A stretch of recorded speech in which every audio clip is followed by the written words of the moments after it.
अध्यात्म विज्ञान कोई धर्म या संप्रदाय नहीं है। ये स्पिरिचुअल साइंस है जो कुदरत के कानून पर आधारित है। ये विज्ञान पूरे ब्रह्मांड के सभी रहस्यों को उजागर करता है और जीवन के सभी पहलुओं को समझने के लिए एक नई दृष्टि देता है। इसी को आर्ट ऑफ विजन कहते हैं, दुनिया को देखने की एक नई दृष्टि, जो अध्यात्म विज्ञानी परम पूज्य स्वामी श्री कमलेशानंद जी के निर्देशन में सनातन सत्य का अनुसंधान कर हमारे जीवन को प्रकाशित करे। जय सच्चिदानंद। स्वामी जी, जब कभी भी हम धार्मिक गुरुओं के पास में जाते हैं, और चाहे कोई भी गुरु हो, उसके अंदर त्याग की बात ज़्यादा बताई जाती है, क्योंकि भारतवर्ष की जो हमारी धार्मिक परंपरा है उसमें त्याग को महत्व दिया गया और त्याग को ही नमन किया जाता है। किसी भी संप्रदाय का साधु, क्योंकि कंचन कामिनी त्यागी होता है, इसीलिए उसको नमन किया जाता है त्याग को। और जैन धर्म में तो ये कहा गया है कि त्याग ही धर्म है, त्याग ही मुक्ति का मार्ग है, त्याग ही धर्म होने के कारण वो आत्मशुद्धि का साधन है। और ये इस पर बहुत ज़्यादा जोर दिया जाता है। इसको कहना चाहिए कि एक बहुत बड़ा जो है एक सिद्धांत रूप के अंदर प्रस्तुत किया जाता है हर कदम के ऊपर। तो अध्यात्म विज्ञान इस त्याग की परंपरा, त्याग के सिद्धांत को किस रूप में देखता है, ताकि दोनों का जो है हम थोड़ा सा तुलनात्मक कहिए, समीक्षा कहिए करके और समझें इसको। तो कृपया त्याग का क्या महत्व है वो हमारे अध्यात्म दर्शन में, आर्ट ऑफ विजन में, वो कृपया खुलासा कीजिए। जी, सबसे पहले सभी दर्शकों को, मुमुक्षुओं को, जिज्ञासुओं को मेरा नमस्कार। जय सच्चिदानंद। बात सही है कि भारतवर्ष की जो परंपरा रही है, साधु संत और सन्यासियों की जो परंपरा रही है, वो वास्तव में त्याग की ही परंपरा है और ये रिलेटिव सत्य है, उसमें कोई दो राय नहीं है। त्याग करने से कोई भी वस्तु के प्रति जो हमारा अभिप्राय होता है, इसके पीछे हमारा लगाव होता है और इसके पीछे हमारा समय शक्ति का खर्च होता है, त्याग करने से वो नहीं होता है, तो हमारा समय बचता है। जैसे हमने परिवार का त्याग कर दिया तो परिवार का सब्जेक्ट खत्म हो गया, नौकरी धंधा का त्याग कर दिया तो नौकरी धंधे का सब्जेक्ट खत्म हो गया। तो ये खत्म होने से आपको जो समय मिलता है उसमें आप साधना कर सकते हैं। ये त्याग का इंपॉर्टेंस है।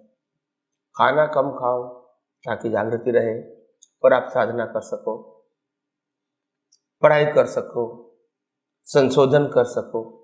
तो ये त्याग की महिमा हमारे धार्मिक समाज में बनी हुई है, सदियों से बनी हुई है। बात सही है और अच्छी भी है, मगर त्याग शब्द जो आध्यात्म विज्ञान में त्याग शब्द जो है, वो साधनों को, संबंधों को, सत्ता और संपत्ति को छोड़ना, ये धार्मिक सत्य और सामाजिक सत्य हो सकता है और समाज में जरूरी भी है। मगर आध्यात्म में त्याग का मतलब होता है अज्ञान का ही नाश करो। त्याग किसका करो? अज्ञान का त्याग करो। क्योंकि आध्यात्म विज्ञान और कोई चीजों को त्याग करने का व्यक्तिगत रूप से क्यों नहीं मानती है? क्योंकि कुदरत का एक ही कानून है, शरीर भी कुदरत देगी, शरीर ले लेगी, सत्ता संपत्ति संबंध साधन कुदरत देगी, ले लेगी। जो काम कुदरत का है वो काम हमको करने से क्या फायदा? क्योंकि कानून तो सबके लिए एक है। कोई कहता है मैं नहीं त्याग करूंगा, तो भी सबको कंपलसरी शरीर के साथ सब कुछ छोड़ना ही पड़ता है। वो कुदरती कानून में किसी व्यक्ति को ऑप्शन कुदरत ने नहीं दिया है, ऑप्शन नहीं दिया है। जो चीज स्वयं हो रही है, देने का काम और लेने का काम दोनों कौन कर रही है? कुदरत कर रही है। तो उसमें हमको पढ़ने की क्या जरूरत है? हमारा काम कुदरत का काम नहीं है। हमारा काम है जो कुदरत काम कर रही है, इसको कुदरती रचना देखना, वो हमारा काम है। हम अगर करेंगे, कुदरत भी करेंगे, तो फिर क्या होगा? अज्ञानता तो नहीं जाएगी। मैंने त्याग किया। तो आप देखो, हमारे धर्मों के अंदर, शास्त्रों के अंदर साफ लिखा है, त्यागे सो आगे। उसका मतलब क्या हुआ?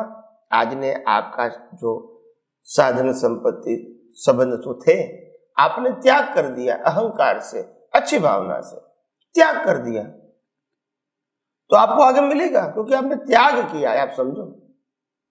और जब कुदरत ले लेंगी तो नहीं मिलेगा आपको। ये उनका आपका हिसाब है, दिया वो भी हिसाब और ले लिया वो भी हिसाब है। तो वो त्याग नहीं है, मगर त्याग अहंकारी गुण है। क्या है? इससे पुण्य मिलता है, और नेक्स्ट भाव में पुण्य का फल भी आज जो त्याग किया बाद में मिलेगा आपको, वही आपको मिलेगा। तो त्यागे सो आगे, त्याग से मुक्ति नहीं है, मगर त्याग से बाह्य संयम हो सकता है, त्याग से बाह्य जिम्मेदारी कम हो सकती है, और त्याग से साधना करने की सुविधा हो सकती है, उसमें कोई प्रश्न नहीं है। मगर त्याग क्या करना चाहिए अगर मुक्ति के मार्ग में आगे बढ़ना है? तो त्याग अज्ञान का करना चाहिए। अभी लोग कहेंगे, क्या सत्ता, संपत्ति, संबंध और साधन का त्याग नहीं करें? तो विज्ञान ये कहता है कि आपके पास त्याग करने की फ्रीडम है, नहीं है। तो विज्ञान क्यों कहेगा? विज्ञान तो कहेगा तुमने फिजिकली त्याग किया है, वो भी कुदरती रचना, और अगर नहीं किया है तो भी। तो कुदरती रचना देखना ये हमारा पुरुषार्थ है। त्याग करना न करना यह अध्यात्म विज्ञान का पुरुषार्थ नहीं है। तो क्यों ऐसा कहा कि त्याग करना न करना पुरुषार्थ नहीं है, मगर कुदरती रचना देखना पुरुषार्थ है? क्योंकि कुदरती रचना देखोगे तो मैंने त्याग किया, मैंने त्याग नहीं किया, वो अज्ञान नहीं रहेगा। मगर कुदरती रचना नहीं देखोगे तो अज्ञान रहेगा, मैंने त्याग किया है, या तो मैं त्याग नहीं कर सकता। ये दोनों में कर्तापन रूपी अज्ञान रहेगा। और आध्यात्म विज्ञान में मूल बात है अज्ञान को ही नाश करना, जिसे कर्ता भाव, मालिकी भाव रहे ही नहीं। तो मूल की बात है, क्या है? जो काम कुदरत का है वो काम हमारा नहीं है, पर आप करोगे तो वो आपका अहंकार है। भले है उदय कर्म, मगर अहंकार करते मैंने किया बस। कई लोगों को त्याग करना है, नहीं कर सकते, और कई लोगों को ऐसा संजोग आता है कि छोटी उम्र में त्याग ले लेते हैं, फिर जब बड़ी सोच होती है तो उसको लगता है कि मैंने गलती कर दिया, मगर बाद में कुछ कर सकते हैं नहीं है। तो ये ऐसी बात है, और इसीलिए जो त्यागे सो आगे, आज आपने त्याग किया है तो आगे आपको मिलेगा। इंपॉर्टेंट बात यह है, अज्ञान का त्याग करो, क्योंकि अज्ञान न हम है और न हमारा है। अज्ञान का मतलब होता है जो मान्यता शरीर और शरीर के सत्ता, संपत्ति, संबंध और साधन के साथ जुड़ी है, वो अज्ञान न हमारा था, न हमारा है और न हमारे पास रहेगा। उनका त्याग करो। जैसे मैं शरीर हूं, मैं शरीर को चलाने वाला हूं, शरीर जो भुगतान करती है वो मैं भुगतान करूंगा, शरीर के संबंध है वो मेरे संबंध है, शरीर की संपत्ति मेरी संपत्ति है, शरीर का जन्म जीवन मृत्यु वो मेरा जन्म जीवन मृत्यु है। ये अज्ञान का त्याग कर दो ना, बाकी का काम तो कुदरत का है। तो कुदरत के काम में पड़ने की क्या जरूरत है? अगर आपको मोक्ष में जाना है, संसार में घूमना है तो अलग बात है कि कर्तापन से त्याग करो, मगर मोक्ष में जाना है तो जो भी संजोग आता है इसको कुदरती रचना देखा तो वो त्याग ही हो गया है। फिर महल है या झोपड़ी है, क्योंकि ना आपने लिया है ना आपने छोड़ा है, कुदरत ने दिया, कुदरत ने ले लिया। हम तो दोनों अवस्था को कुदरती रचना ही देखते हैं। अगर महल मिला तो भी कुदरती रचना, और चला गया तो भी। और इसलिए त्याग की कोई विशेष आवश्यकता नहीं है। हमारा काम कुदरती रचना को कुदरती रचना देखना है। अभी कई लोग कहेंगे कि स्वामी जी कुदरती रचना देखने से क्या होगा, क्या मुक्ति मिल जाएगी? तो मैंने कहा अगर आप कोई भी अवस्था को जन्म से मौत तक और 5 इंद्रियों में दिखती है, ऐसी कोई भी अवस्था मेरे को बताओ कि वो कुदरती रचना है या नहीं है। जो है तो फिर देखने में क्या तकलीफ है? अगर नहीं देखोगे वही तो ज्ञान है। कुदरती रचना को कुदरती रचना नहीं देखते तभी तो रिलेटिव सत्य का ज्ञान खड़ा हो जाता है, तभी तो राग द्वेष होता है, तभी तो कर्म बंध होता है।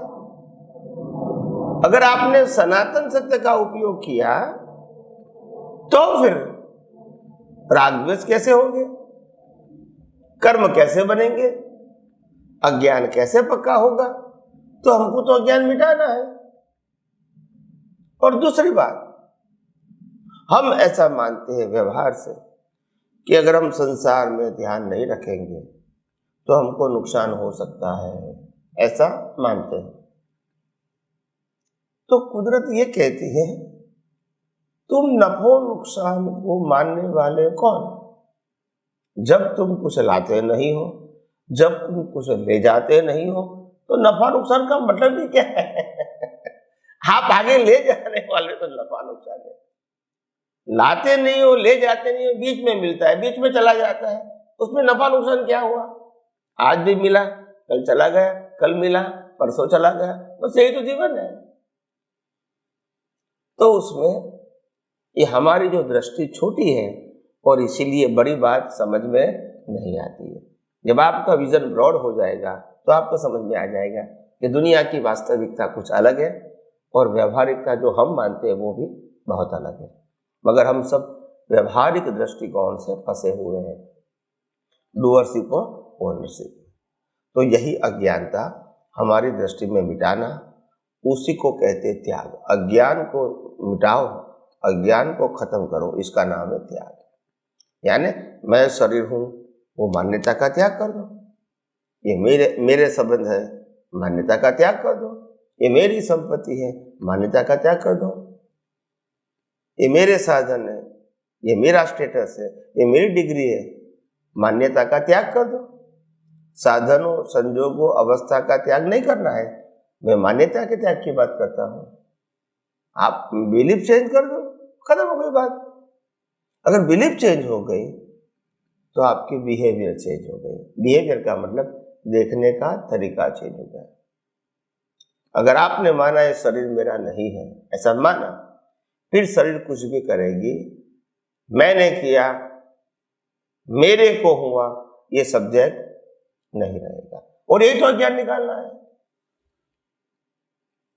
तो आध्यात्म विज्ञान अज्ञान निकालने की बात करते हैं, अज्ञान का त्याग करने की बात करते हैं, मिथ्या ज्ञान, मिथ्या दर्शन को मिटाने की बात करते हैं।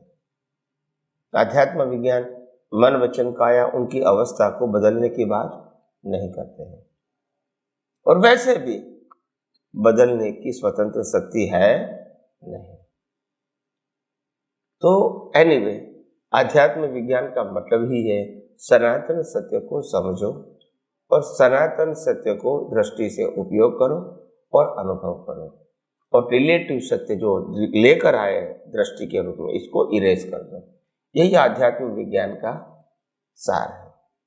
तो मेरा कहने का मतलब ये है, ऐसे करते करते हम एक दिन ये दुनिया के सनातन सत्य को समझेंगे, क्योंकि ये मन वचन काया उनकी अवस्था दुनिया के सनातन सत्य का हिस्सा ही है। इसीलिए अगर दुनिया के सिद्धांत समझेंगे तो ये हिस्सा भी कैसे चलता है वो भी आपको समझ में आ जाएगा। तो व्यक्तिगत रूप से राग द्वेष करने की आवश्यकता नहीं रहेगी। जय सच्चिदानंद। स्वामी जी आपका बहुत बहुत धन्यवाद।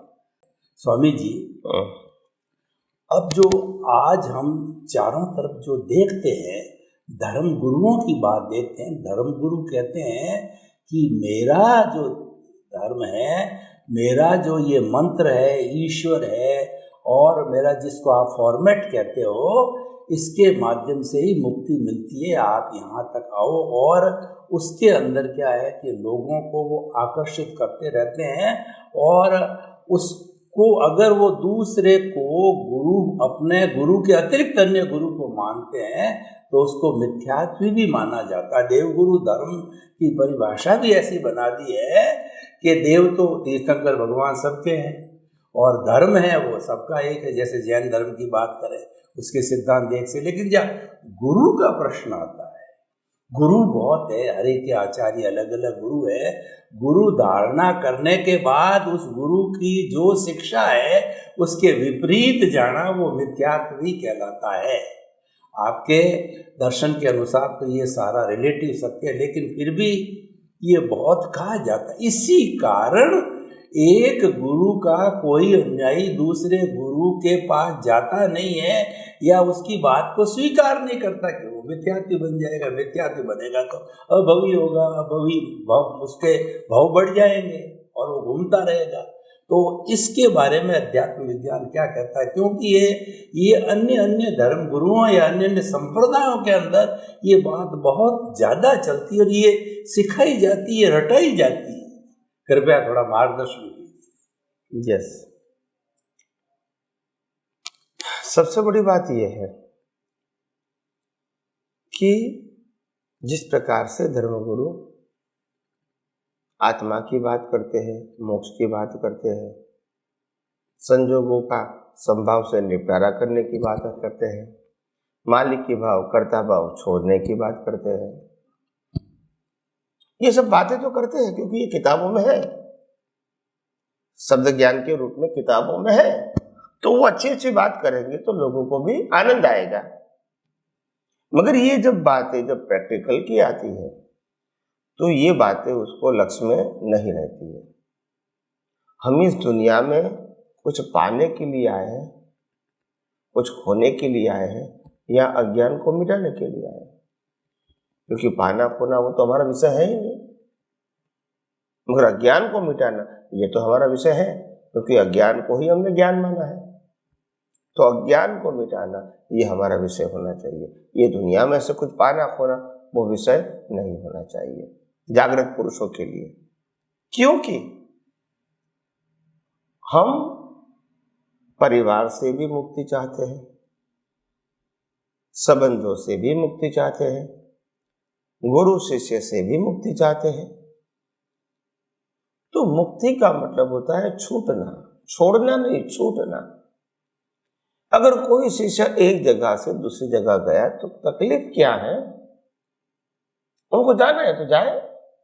इसीलिए जब वो जाता है वहां और गुरु को पसंद नहीं आता है, सबसे बड़ी बात ये होती है मालिक की भाव। हालांकि ज्ञानी भगवान तो फरमाते हैं कि ये शरीर का भी मालिक की भाव होना, तो अन्य शरीर का मैं मालिक की कैसे कर सकता हूं।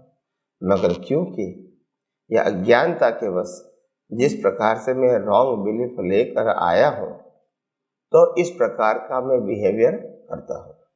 तो इसीलिए ये विज्ञान के अंदर जैसे जैसे आपको ये समझ में आएगा, वैसे वैसे आपको ख्याल आएगा कि ये विज्ञान के अंदर यहाँ कोई यहाँ आता है वहाँ जाता है, वो इम्पोर्टेंट नहीं है। जिसका जहाँ हिसाब होगा वहाँ ही जाएगा।